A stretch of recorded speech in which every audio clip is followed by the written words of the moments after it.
музейном комплексе Мордовского подворья. Я нахожусь в бане, про которую сейчас вам немного расскажу. В бане у Морды проводилось множество обрядов, которые были связаны со свадьбой, похоронами, календарными праздниками. В бане лечили, в бане гадали молодые девушки.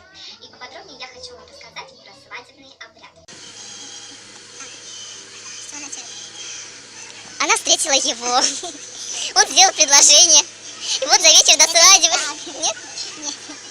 Они родились, родители договорились, ее продали, и вот накануне этого торжественного дня бракосочетания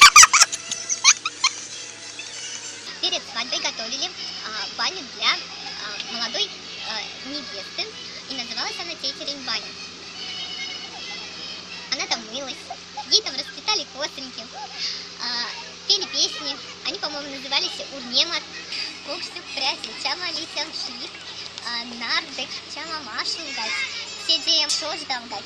А после свадьбы молодая жена уже топила баню сама, где она мылась со своими родственниками, женщинами и детьми, после чего она всем им раздавала медные, колечки.